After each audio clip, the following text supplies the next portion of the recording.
سلطان نور الدین زنگی رحمۃ اللہ علیہ کے خواب کی حقیقت۔ یہ 800 ہجری کا واقعہ ہے۔ سلطان نور الدین زنگی عشاء کی نماز پڑھ کر سوئے کہ اچانک اٹھ بیٹھے اور نم آنکھوں سے فرمایا، میرے ہوتے ہوئے میرے آقا میرے نبی صلی اللہ علیہ وآلہ وسلم کو کون ستا رہا ہے؟ آپ اس خواب کے بارے میں سوچ رہے تھے جو چند لمحوں پہلے انہیں آیا، جس میں سرکار دو عالم صلی اللہ علیہ وآلہ وسلم نے دو افراد کی طرف اشارہ کر کے فرمایا کہ یہ مجھے ستا رہے ہیں۔ اب سلطان کو قرار کہاں تھا؟ انہوں نے چند ساتھی اور سپاہی لے کر دمشق سے مدینہ جانے کا ارادہ فرمایا۔ اس وقت دمشق سے مدینہ کا راستہ 20 سے 25 دن کا تھا، مگر آپ نے بغیر آرام کیے یہ راستہ 12 دن میں طے کیا۔ مدینہ پہنچ کر آپ نے مدینہ آنے اور جانے کے تمام راستے بند کرا دیے اور تمام خاص و عام کو اپنے ساتھ کھانے پر بلایا۔ اب لوگ آ رہے تھے اور جا رہے تھے، آپ ہر چہرہ دیکھتے مگر آپ کو وہ چہرے نظر نہ آئے۔ اب سلطان کو فکر لاحق ہوئی اور آپ نے مدینے کے حاکم سے فرمایا کہ کیا کوئی ایسا ہے جو اس دعوت میں شریک نہیں؟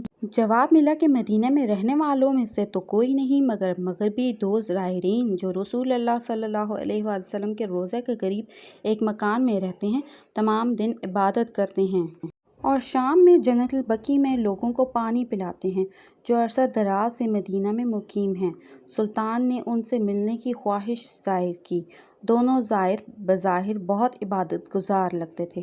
ان کے گھر میں تھا ہی کیا، ایک چٹائی اور دو ضرورت کی اشیاء کہ یکدم سلطان کو چٹائی کے نیچے کا فرش لرزتا ہوا محسوس ہوا۔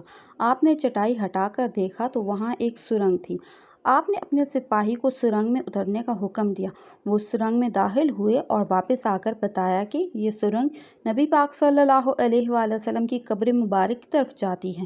یہ سن کر سلطان کے چہرے پر غیظ و غضب کی کیفیت اتر گئی۔ آپ نے دونوں زائرین سے پوچھا کہ سچ بتاؤ تم کون ہو؟ حیل و حجت کے بعد انہوں نے بتایا کہ وہ نصرانی ہیں اور اپنی قوم کی طرف سے پیغمبر صلی اللہ علیہ وآلہ وسلم کے جسم اقدس کو چوری کرنے پر مأمور کیے گئے ہیں۔ سلطان یہ سن کر رونے لگے۔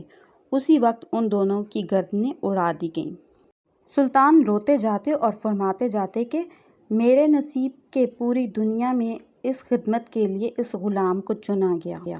اس ناپاک سازش کے بعد ضروری تھا کہ ایسی تمام سازشوں کو ہمیشہ کے لیے ختم کر دیا جائے۔ سلطان نے معمار بلائے اور قبر اقدس کی چار دیواری یعنی چاروں طرف خندق کھودنے کا حکم دیا، یہاں تک کہ پانی نکل آئے۔ سلطان کے حکم سے اس خندق میں پگھلا ہوا سیسہ بھر دیا گیا۔ سیسے کی یہ خندق آج بھی روضہ رسول صلی اللہ علیہ وآلہ وسلم کے گرد موجود ہے۔